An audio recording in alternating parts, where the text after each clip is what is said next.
الحمد للہ رب العالمین والصلاة والسلام علی اشرف الانبیاء والمرسلین نبینا محمد وعلی آلہ واصحابہ اجمعین۔ اعوذ باللہ من الشیطان الرجیم، بسم اللہ الرحمن الرحیم۔ ام حسب الذین فی قلوبہم مرض ان لن یخرج اللہ اضغانہم وَلَوْ نَشَاءُ لَأَرَيْنَاكَهُمْ فَلَعَرَفْتَهُمْ بِسِيمَاهُمْ وَلَتَعْرِفَنَّهُمْ فِي لَحْنِ الْقَوْلِ وَاللَّهُ يَعْلَمُ أَعْمَالَكُمْ وَلَنَبْلُوَنَّكُمْ حَتَّى نَعْلَمَ الْمُجَاهِدِينَ مِنْكُمْ وَالصَّابِرِينَ وَنَبْلُوَكُمْ أَخْبَارَكُمْ۔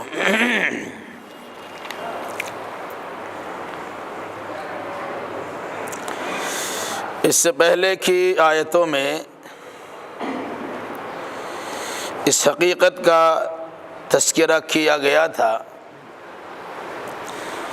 کہ جو انسان قرآن میں غور و فکر نہیں کرتا ہے اس انسان کے دل پہ تالا پڑا ہوا ہوتا ہے۔ یہی وجہ ہے کہ قرآن سے اس کی دلچسپی نہیں رہتی۔ ایسا انسان در حقیقت احمق و بیوقوف ہے کہ اللہ کی جانب سے نازل شدہ قرآن جیسی کتاب کے پڑھنے اور سمجھنے سے محروم ہے۔ پھر یہ بات بھی آپ کے سامنے آئی تھی کہ جو انسان ایمان قبول کرنے کے بعد مرتد ہو جاتا ہے، اس سے پھر جاتا ہے، تو در حقیقت وہ انسان شیطان کے ہتھے چڑھ جاتا ہے۔ شیطان ان کے برے اعمال کو ان کی نگاہ میں عمدہ بنا کر پیش کرتا ہے، اور اخیر میں یہ بات آئی تھی کہ ایسے لوگ جب جاں کنی کے عالم میں ہوں گے، مرض الموت کے اندر مبتلا ہوں گے اور بالکل مرنے کا وقت قریب ہوگا، فرشتوں کو دیکھنے کے بعد ان کی روحیں انسان کے جسم میں ادھر ادھر بھاگ رہی ہوگی، تو فرشتے ان کے چہروں پر، ان کے پیٹھوں پر گھونسا لگائیں گے، ماریں گے، اور پھر اس کے بعد ان کی روح کو قبض کر لیں گے۔ اس کی وجہ یہ بتلائی گئی کہ لوگوں نے اللہ کی کتاب کو ناپسند کیا یا اللہ کے فرمان سے خوشی کا اظہار نہیں کیا۔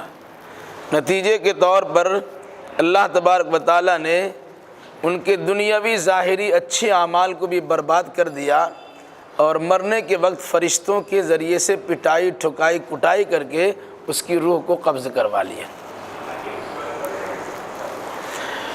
آگے کی آیتوں میں منافقین کا تذکرہ ہو رہا ہے۔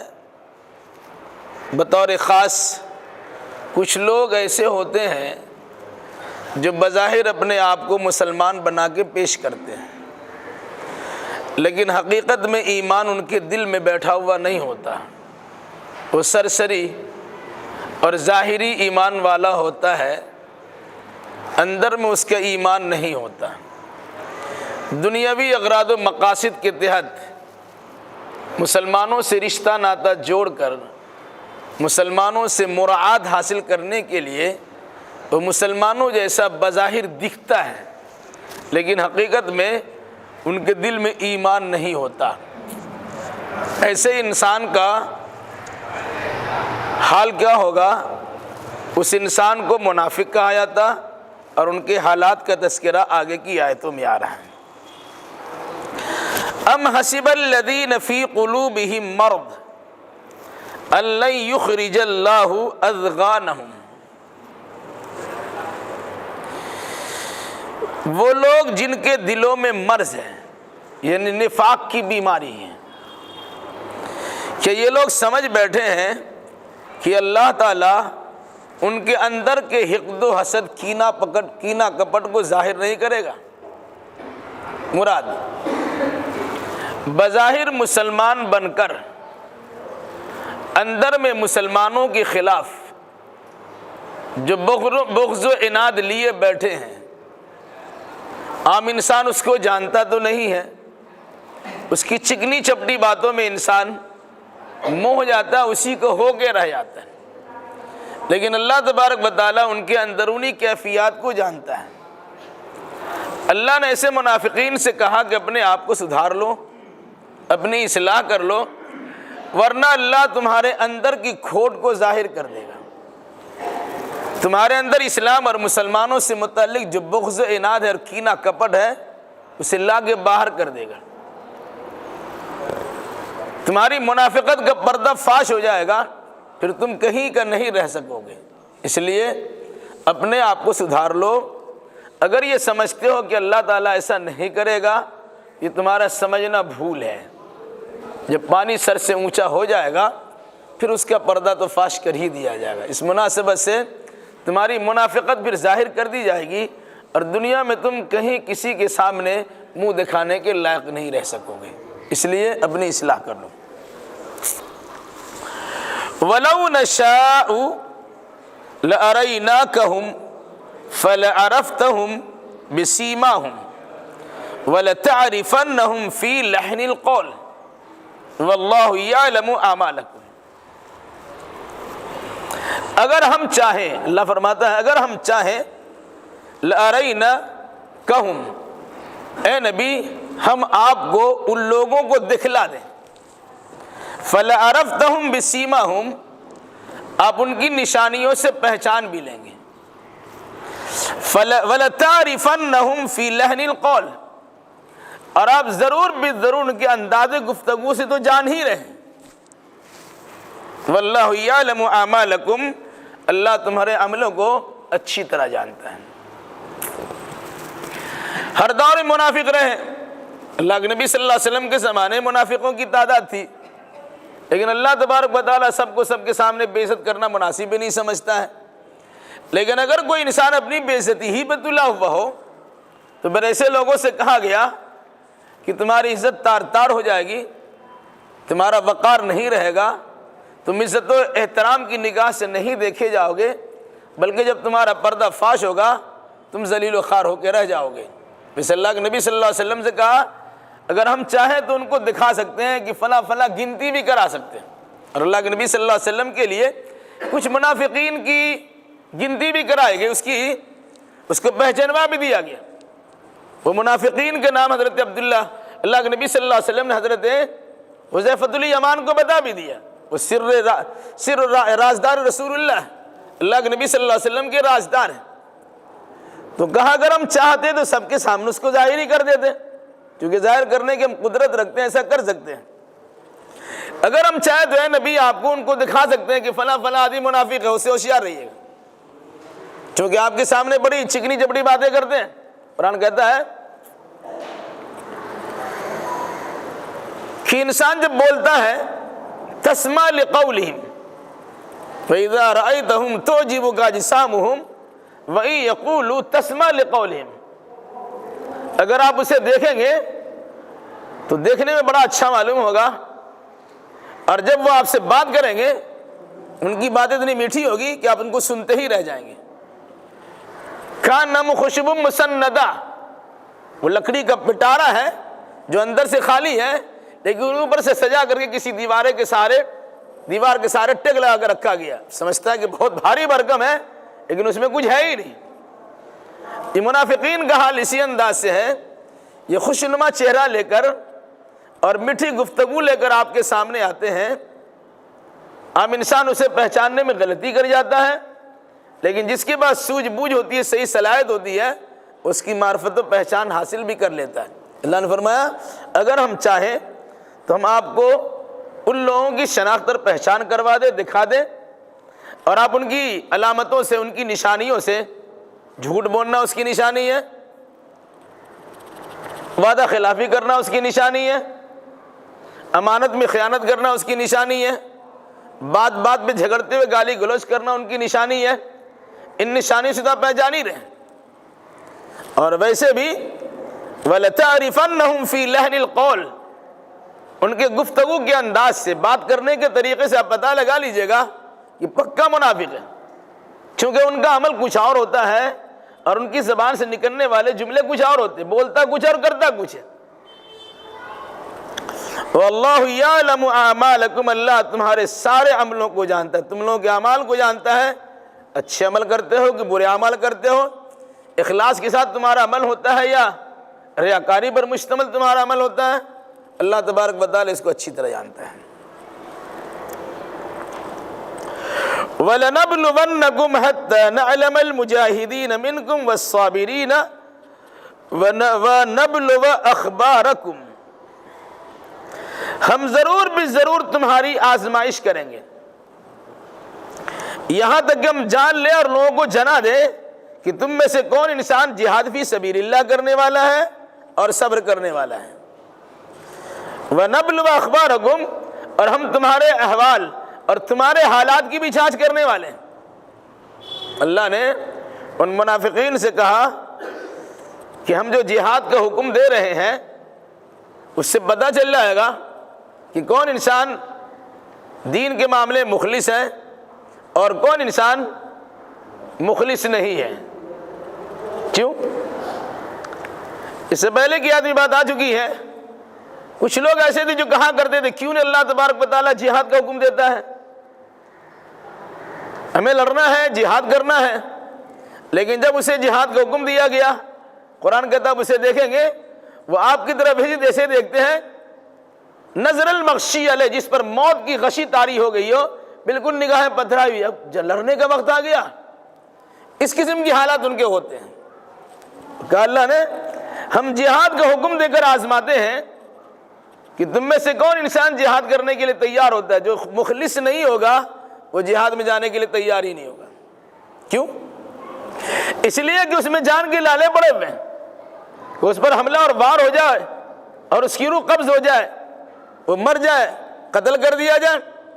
اگر کوئی انسان پکا مومن ہے تو مجاہدانہ شان سے داخل ہوگا، اور جب اس کی روح پرواز کر جائے گی تو یہ تصور کیا جائے گا وہ شہید فی سبیل اللہ، اللہ کے راستے میں شہید ہوا ہے، وہ جام شہادت کے نوش کرنے میں خوشی محسوس کرے گا۔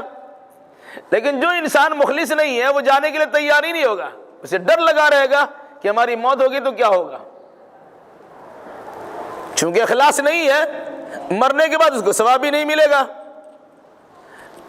نہیں مرا تو مجاہد کہلانے کا تھوڑا سا وقت ملے گا، لیکن مر جانے کے بعد اسے شہید فی سبیل اللہ ہونے کا شرف حاصل نہیں ہوگا، کیونکہ اس کے اندر اخلاص نام کی کوئی چیز نہیں ہوگی۔ پھر وہ انسان صبر کرتا ہے جو کسی چیز کو حق سمجھتا ہے۔ یہ منافقین تو اسلام کو حق سمجھتے ہی نہیں ہیں، دنیاوی مقاصد کے تحت مسلمانوں کا ساتھ ہے، مال غنیمت کے بٹورنے اور حاصل کرنے کے لیے مسلمانوں کا ساتھ ہے، حصہ داری کے حصول کے لیے مسلمانوں کا ساتھ ہے۔ اس لحاظ سے جہاں دیکھتے ہیں کہ پلہ بھاری ہے وہاں تو ساتھ دینے کے لیے تیار رہتے ہیں بظاہر، اور جہاں دیکھا کہ معاملہ کچھ گڑبڑ ہے پیچھے سے بھاگ جاتے ہیں۔ تو کہا یہ دیکھا جائے گا تم میں سے کون انسان جہاد فی سبیل اللہ کرنے کے لیے تیار ہے اور کون انسان صبر کرنے پہ لگا ہوا ہے، صبر کر رہا ہے۔ ویسے وَنَبْلُوَ أَخْبَارَكُمْ، ہم تمہارے حالات کی بھی جانچ کرتے ہیں۔ انسان کے حالات سے پتہ لگایا جا سکتا ہے، کچھ بولے نہ بولے، لیکن ان کے حرکات و سکنات سے پتہ چل جاتا ہے۔ حکم ملا عبادت کرنے کا، عبادت کرنے میں خوشی محسوس ہوگی، بڑی گرانی محسوس ہوتی ہے، کیا خواہ اس قسم کی باتیں ہوتی ہے، کیوں جہاد کرنے کا حکم دیا گیا، کیوں جان و مال کے ساتھ ہم میدان میں چلے جائیں، لڑنا پھرنا تو اچھی چیز نہیں ہے، وہ بھی تو انسان ہے، وہ بھی اللہ کا بندہ ہے، اس سے لڑنے کی کیا ضرورت ہے۔ اس قسم کی باتیں زبان سے نکلتی ہے اور اس کے جسم کے حرکات و سکنات سے پتہ چلتا ہے یہ جہاد کرنے کے لیے تیار نہیں۔ اللہ نے کہا ہم ان کے حالات کی بھی تحقیق اور تفتیش کریں گے اور ان کے ایمان کا بھی جائزہ لے لیں گے۔ جو ظاہری حالات ہیں اس کی بھی تحقیق ہو جائے گی، تفتیش ہو جائے گی، جانچ ہو جائے گی، اور جب باطنی کیفیات ہے اس سلسلے میں بھی ان کا امتحان ہو جائے گا۔ ان الذين كفروا وصدوا عن سبيل الله وشاقوا الرسول من بعد ما تبين لهم الهدى لن يضروا الله شيئا وسيحبط اعمالهم، یقیناً جن لوگوں نے کفر کیا، کافر ہو گئے، وصدوا عن سبيل الله، اور اللہ کے راستے سے لوگوں کو روکا، وشاق الرسول، اور جن لوگوں نے اللہ کے رسول سے مخالفت کی، اللہ کے رسول کی مخالفت کی، یہ اللہ کے رسول سے لڑائی دنگا کیا، من بعد ما تبین لهم الہدی، بعد اس کے کہ ان کے سامنے ہدایت ظاہر ہو چکی ہے، لن یضر اللہ شیئا، تو سن لو یہ لوگ اللہ کا کچھ نہیں بگاڑ سکتے، وسیحبط اعمالہم، اور اللہ ان کے اعمال کو غارت و برباد کر دے گا۔ کسی آدمی کے سامنے اسلام ظاہر ہے، ایمان ظاہر ہے، ہدایت ظاہر ہے، اس نے ہدایت قبول کر لیا، لیکن اس کے بعد وہ اللہ کے رسول کی مخالفت کرتا ہے۔ رسول اگر جہاد کا حکم دیتے ہیں اس سے جی چراتے ہیں، اگر کوئی انسان جہاد کی طرف آنا چاہتا ہے اسے منع کرتے ہیں۔ یہ وہ حرکت ہے جس کے نتیجے میں انسان کفر سے دوچار ہو جاتا ہے، کافر ہو جاتا ہے۔ تو کہا جن لوگوں نے کفر کیا، اللہ کے راستے سے روکا، ہدایت کے ظاہر ہو جانے کے بعد اللہ کے رسول کی مخاصمت اور مخالفت کی، تو یہ آدمی ایسا نہ سوچے کہ رسول اللہ کی مخالفت کرنے کے نتیجے میں ہم کامیاب ہو جائیں گے، اللہ کو نقصان پہنچا دیں گے، دین کو نقصان پہنچا دیں گے، رسول اللہ کو نقصان پہنچا دیں گے۔ قرآن کہتا ہے لا یضر اللہ شیئا، یہ اللہ کا کچھ نہیں بگاڑ سکتے ہیں، اور اس کے عقیدہ نظریہ کے نتیجے میں ان کے اعمال خراب ہو جائیں گے، اللہ تبارک و تعالیٰ ان کے عملوں کو برباد کر دے گا۔ جو کچھ ظاہری شکل میں اچھے اعمال دکھائی دیتے ہیں وزن نہیں رہے گا اس کا، اس کی اہمیت نہیں ہوگی، اللہ کی بارگاہ میں وہ عمل قبول نہیں ہوگا۔ یا ایھا الذین آمنوا اطیعوا اللہ واطیعوا الرسول ولا تبطلوا اعمالکم، منافقین کا تذکرہ کرنے کے فوراً بعد اہل ایمان سے کہا اے ایمان والو، اللہ کی اطاعت کرو اور رسول اللہ کی اطاعت کرو اور اپنے عملوں کو برباد نہ کرو۔ جو انسان کسی بھی عمل میں اللہ اس کے رسول کی اطاعت و فرما برداری کرتا ہے، اس کا چھوٹا سے چھوٹا عمل بھی اللہ کی بارگاہ میں مقبول ہوتا ہے، اور جو انسان اللہ اس کے رسول کی نافرمانی کرتا ہو، دونوں کی نافرمانی کرتا ہو، دونوں میں سے کسی ایک کی نافرمانی کرتا ہو، تب بھی اس کے اعمال اکارت و برباد چلے جاتے ہیں۔ اپنے اعمال کو بچانے کے لیے ضروری ہے کہ انسان عبادت صرف اللہ کی کرے اور طریقہ صرف رسول اللہ کا لے۔ اگر کوئی انسان عبادت اللہ کی کرتا ہے لیکن رسول اللہ صلی اللہ علیہ وسلم کا طریقہ نہیں اپناتا، وہ عبادت بھی بیکار ہے۔ اور اگر کوئی انسان اللہ کے نبی صلی اللہ علیہ وسلم کے طریقے کے مطابق عبادت بجا لاتا ہے لیکن وہ عبادت اللہ کے لیے نہیں کرتا ہے بلکہ دکھاوے کے لیے کرتا ہے، دنیاوی اغراض و مقاصد کے تحت کرتا ہے، تب بھی وہ اعمال اکارت و برباد ہے۔ اعمال کی قبولیت کے لیے ضروری ہے کہ عبادت اللہ کے لیے ہو اور عبادت اللہ کے نبی صلی اللہ علیہ وسلم کے طریقے کے مطابق ہو۔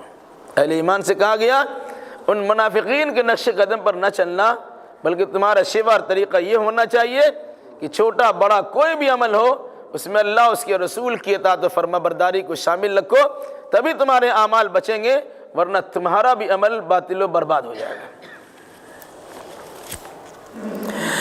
ان الذين كفروا وصدوا عن سبيل الله ثم ماتوا وهم كفار فلن يغفر الله لهم، یقیناً جن لوگوں نے کفر کیا جو کافر ہو گئے،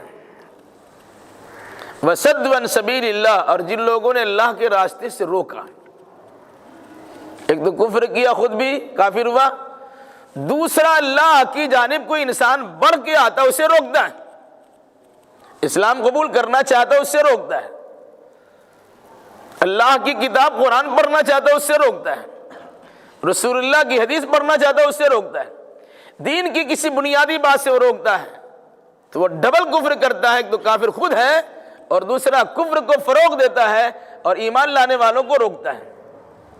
نتیجہ کیا ہوگا؟ ثم ماتوا وهم کفار، اس انسان کو توبہ کی توفیق نصیب نہیں ہو سکی، اسی کفر کے حالت میں وہ مر گیا، کافر تھا اسی میں مر گیا، دین کے راستے سے روکتے روکتے وہ مر گیا، اسے کفر کرنے سے اور روکنے سے توبہ کی توفیق نہیں ملی اور اسی کفر کی حالت میں اس کی موت واقع ہو گئی، تو قرآن کہتا ہے فَلَن يَغْفِرَ اللَّهُ لَهُمْ، اللہ اسے بخشے گا نہیں، اس کی مغفرت نہیں کرے گا۔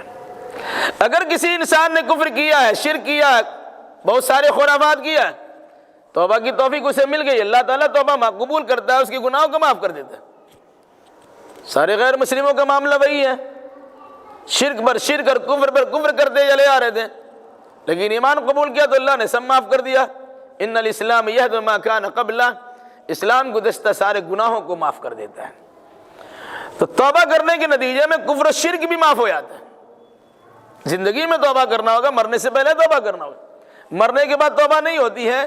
یہ عالم غرغرہ میں بالکل اب گھرگھراہٹ کا عالم ہے، اس کی روح قبض ہونے والی ہے، روح جہاں سانس آ رہی ہے اور جا رہی ہے، جہاں کنے کے عالم میں انسان سوچے گا اب قبول کرتے ہیں اسلام کو اور اللہ تعالیٰ سے معافی مانگتے ہیں تو قبول نہیں ہوتا ہے۔ فرمایا کہ جن لوگوں نے کفر کیا اور اللہ کے راستے سے روکا پھر اسی حالت میں مر گئے، یہاں تک کہ کافر ہی تھے، یعنی کفر کی حالت میں مر گئے، فَلَن يَغْفِرَ اللَّهُ لَهُمْ، اللہ اسے بخشے گا نہیں۔ فَلَا تَهِنُوا وَتَدْعُوا إِلَى السَّلْمِ وَأَنْتُمُ الْأَعْلَوْنَ وَاللَّهُ مَعَكُمْ وَلَن يَتِرَكُمْ أَعْمَالَكُمْ۔ تم بزدل مت بنو اور صلح کی دعوت مت پیش کرو، تم ہی سر بلند رہو گے، اللہ تمہارے ساتھ ہے اور اللہ تمہارے عملوں کو برباد نہیں کرے گا۔ غور کیجئے، آج پوری دنیا میں مسلمانوں کے حالات تقریباً اس آیت کے خلاف ہیں۔ جس زمانے میں قرآن مقدس میں سورہ محمد کا نزول ہو رہا تھا، اس وقت مسلمانوں کی تعداد گنتی کی تھی، چند سو تھے، ہزاروں کی تعداد بھی نہیں تھے، گنتی کے چند افراد تھے۔ جنگ کے بادل منڈلا رہے ہیں، جہاد اور قتال جاری و ساری ہیں۔ مسلمانوں سے کہا گیا چاہے تمہاری تعداد تھوڑی ہو یا کم ہو، تمہیں جم کر اس کا مقابلہ کرنا ہے، اے لڑائی کے درمیان تمہاری جانب سے صلح کی پیشکش نہیں ہونی چاہیے۔ اب اگر کفار و مشرکین کی جانب صلح پیش کی جائے وَإِن جَرَحُوا إِلَىٰ فِي السَّلْمِ فَصِلَحْ لَهَا، اگر وہ آدمی کفار و مشرکین حالت جنگ کے دوران صلح سلامتی کی پیشکش کرے، آپ قبول کر لیجئے۔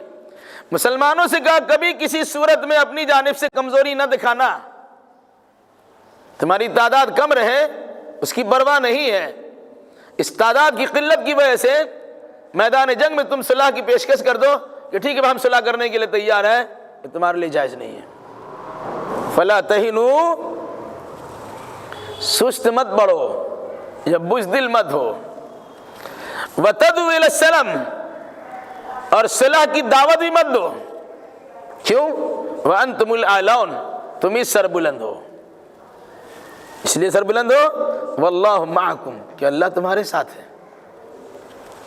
وہ تعداد کم رہے یا زیادہ اس کی پرواہ نہیں ہے، اگر میدان جنگ میں آمنا سامنا ہو، مقابلہ آ رہا ہے، رزم حق و باطل کی صورت پیدا ہو چکی ہے، ایسے موقع پر تمہاری جانب سے صلح کی پیشکش کرنا یہ بزدلی کی علامت ہوگی۔ ان پر ایسا تاثر اور رعب ڈالو کہ اسے پتہ چل رہا ہے کہ یہ لوگ اپنی جان کی بازی لگانے میں دریغ نہیں کرتے ہیں، بلکہ ان کا عقیدہ و نظریہ یہ ہوتا ہے جان چلی جائے ہم یہی کہیں گے جان دی ہوئی اسی کی دی، حق تو یہ ہے کہ حق ادا نہ ہوا۔ اس لیے اپنی جانب سے صلح سلامتی کی بات میدان جنگ میں نہ کرنا، عام وقتوں میں کیجئے، اسلام تو سراپا سلامتی کا نام ہے، آپ دعوت دیجئے، لیکن میدان میں لگے ہوئے ہیں، آمنا سامنا مقابلہ ہو رہا ہے، آپ کو اپنی قلت تعداد کا غم بھی ہے کہ تھوڑی سی تعداد پتہ نہیں کیا ہوگا، ایسا کرتے ہیں صلح پیش کر دیتے ہیں، جنگ ختم ہو جائے پھر بعد میں دیکھا جائے گا، نہیں چلے گا ایسا۔ ادھر حقیقت اہل اسلام کی جانب سے بڑی کمزوری کی بات ہو جائے گی اور مسلمانوں کے بارے میں تصور کر لیا جائے گا یہ کمزور لوگ ہیں، کبھی بھی صلح کرنے کے لیے تیار ہو سکتے، کہ بالکل نہیں، اپنی کمزوری کا اظہار کبھی نہ کرنا۔ وَلَن يَتِرَكُمْ أَعْمَالَكُمْ، سنو اللہ تمہارے ساتھ ہے، اللہ تمہاری کوششوں کو تمہارے عملوں کو برباد نہیں کرے گا۔ جو مجاہدانہ شان کے ساتھ میدان جنگ میں داخل ہوئے ہو اور اپنے ایمان اور اللہ کے بلبوتے پر لڑنے کے لیے تیار ہوئے ہو، اللہ تمہاری مجاہدہ کوششوں کو برباد نہیں کرے گا، اس کے خاطر خواہ بہتر سے بہتر نتائج برآمد کرے گا۔ اس لیے کبھی بھی اپنی جانب سے میدان جنگ میں صلح پیش نہ کرنا، کیونکہ سورہ انفال وغیرہ میں کہا گیا وَإِن جَنَحُوا لِلسَّلْمِ فَاجْنَحْ لَهَا، اگر وہ لوگ صلح سلامتی کی بات کریں تو آپ قبول کر لیجئے۔ اس میں یہ بھی کہا کہ ایسا دیکھنا تمہارے دل میں خیال پیدا ہو سکتا ہے کہ لڑنے سے بچنے کے لیے ایسا کیا، تھوڑا ٹھنڈا پڑ جائیں گے پھر وہ حملہ کر دیں گے، بولے وہ معاملہ اللہ کے حوالے کر دو۔ اگر وہ لڑنے کے دوران بھی صلح پیش کرے، اسلام اس کی تلقین کرتا ہے اسے قبول کر لو اور جنگ فوراً بند کر دو۔ انما الحیات الدنیا لعب ولہو وان تؤمنوا وتتقوا یؤتکم اجورکم ولا یسألکم اموالکم، یقیناً دنیاوی زندگی تو کھیل تماشا ہے، دنیاوی زندگی کھیل اور تماشا ہے۔ مطلب کیا ہوا؟ کھیل انسان وَإِن تُؤْمِنُوا وَتَتَّقُوا يُؤْتِكُمْ أُجُورَكُمْ، اگر تم ایمان لے آؤ اور متقی و پرہیزگار بن جاؤ تو اللہ تعالیٰ تمہیں تمہارا اجر عطا کر دے گا۔ وَلَا يَسْأَلْكُمْ أَمْوَالَكُمْ، اور اللہ تم سے تمہارے مال کو مانگے گا بھی نہیں، تم سے اللہ تعالیٰ مال کا مطالبہ نہیں کرے گا، مال کا مطالبہ نہیں کرتا۔ تو کیا ہوا؟ ایمان لا کر متقی و پرہیزگار بن کر اللہ تبارک و تعالیٰ کی بارگاہ سے ثواب پالو، اس میں مال خرچ کرنے کی ضرورت نہیں ہے۔ جس کے پاس مال ہوگا اسے زکوٰۃ کا مطالبہ ہوگا، صدقۃ و خیرات کا مطالبہ ہوگا، ہر آدمی سے مال مانگا نہیں آتا۔ دین اسلام کا معاملہ ایسا ہے کہ مال آپ سے مانگا نہیں آتا، دعوت و تبلیغ پر بھی اجرت کا مطالبہ نہیں ہوتا، دین و ایمان پر بھی مال کا مطالبہ نہیں ہوتا، بلکہ اگر دین و ایمان قبول کرتے ہو تو اللہ تعالیٰ تمہیں اس کا اجر دے گا اور تم سے مال کا سوال نہیں کرے گا۔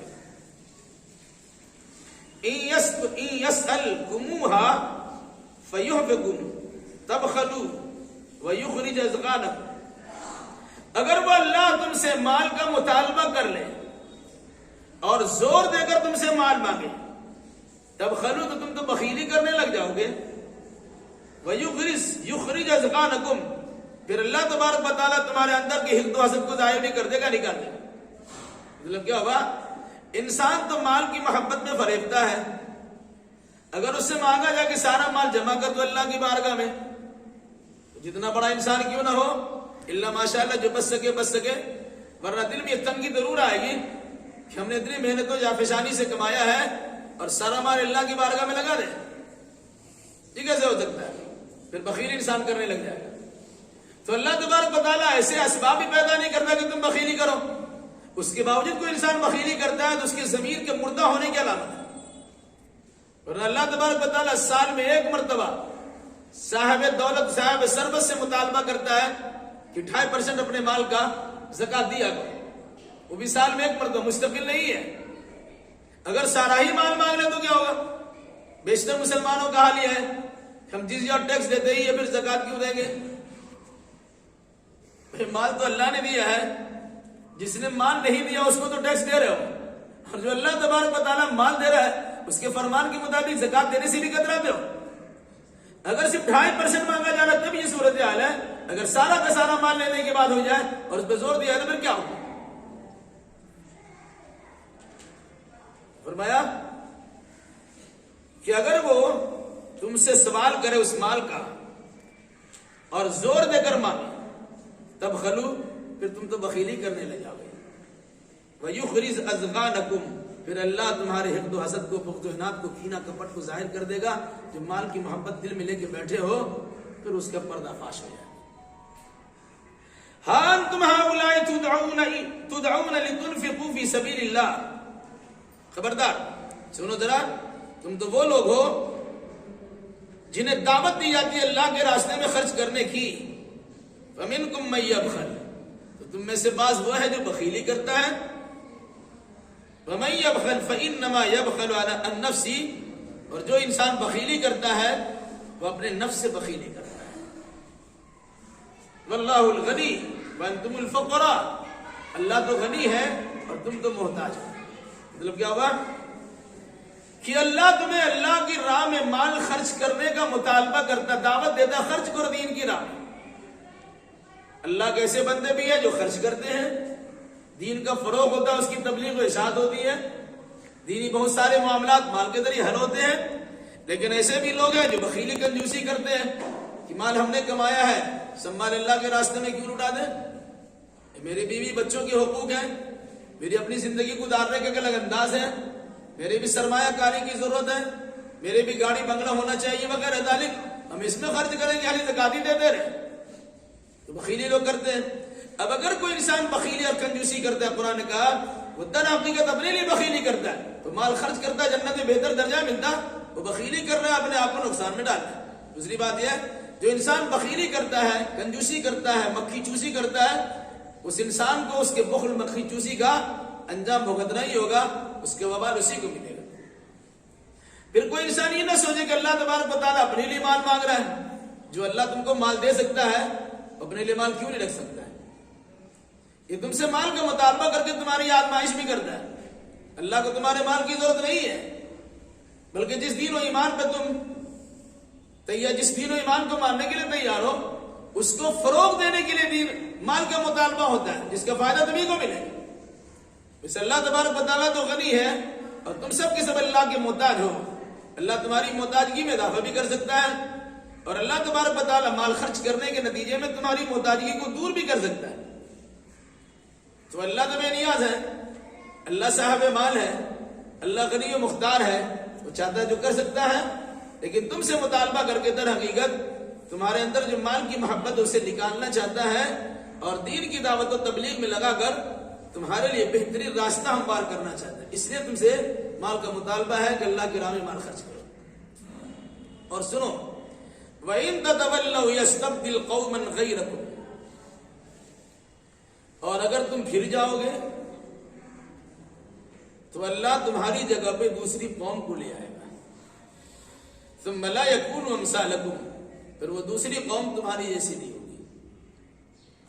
اگر تم دین سے پھرتے ہو، رسول کی مخالفت میں لگ جاتے ہو، اللہ کا دیا ہوا مال خرچ کرنے سے کنارہ کشی اختیار کرتے ہو، اس طریقے سے بنیادی چیزوں کا انکار کر دیتے ہو یا اس سے روگردانی کرتے ہو، اس سے تمہارے ایمان کی تباہی و بربادی آ سکتی ہے. تم مرتد ہو سکتے ہو، دین سے پھر سکتے ہو. وہ انسان اگر دین سے پھر جاتا ہے وہ اللہ کو نقصان نہیں پہنچا سکتا، وہ اپنا ہی نقصان کرتا ہے. اللہ تبارک و تعالیٰ نے کہا تم پھر جاؤ گے، تمہاری جگہ پر اللہ دوسری قوم کو لے آئے گا، پھر دوسری قوم تمہاری جیسی حرکت نہیں کرے گی. دیکھ لیجئے آج مسلمانوں کی جانب سے دین سے متعلق بڑی بے توجہی پائی جاتی ہے. تو اللہ تبارک و تعالیٰ نے انواع عالم دنیا کے کنارے کنارے سے کیسے کیسے افراد کو دین کی دولت سے مالا مال کر دیا اور اسلام کے گوشہ میں سے داخل کر دیا. بہت سارے لوگ ہیں جو اسلام کے دامن سے وابستہ ہو رہے ہیں، اور بہت سے مسلمان ایسے ہیں جو اپنے حرکات و سکنات کے نتیجے میں دائرہ اسلام سے خارج ہوتے چلے جا رہے ہیں. تو اللہ نے کہا اگر تم پھر جاؤ گے تو پھر جاؤ، اللہ کچھ بگاڑو گے نہیں. اللہ تمہاری جگہ پہ دوسری قوم کو لے آئے، اور دوسری قوم تمہاری ایسی نہیں ہوگی. سورہ مائدہ میں اس کی صراحت موجود ہے.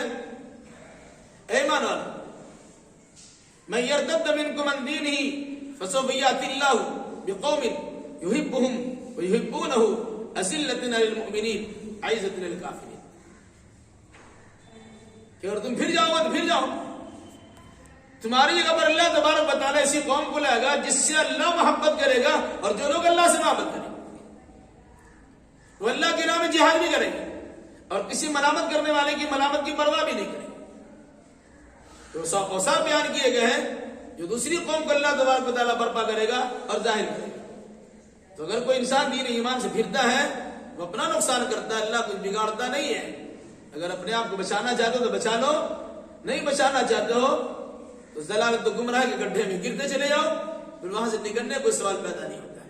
گویا اللہ تبارک و تعالیٰ نے اہل ایمان کو بطور خاص تاکید کی ہے کہ نہ کفار و مشرکین کے سوا اختیار کرنا، نہ یہود و نصارہ کے طریقے کو اپنانا، نہ منافقین کے طرز زندگی سے کوئی تعلق رکھنا، بلکہ تمہاری زندگی ایسی ہونی چاہیے جو کچھ اللہ اس کے رسول کی جانب سے تمہیں دیا گیا اس کے مطابق تمہیں عقیدہ عمل بجا لانا چاہیے، اور جن چیزوں سے منع کیا گیا اس سے کلی طور سے آپ کو رک جانا چاہیے. اسی میں ہماری آپ کی بھلائی ہے. اللہ ہمیں اور آپ کو اور جملہ مسلمانوں کو کتاب و سنت کی روشنی میں حقیقت حال سمجھنے سمجھانے اور اسی مناسبت سے عقیدہ اعمال بجا لانے کی توفیق بنا۔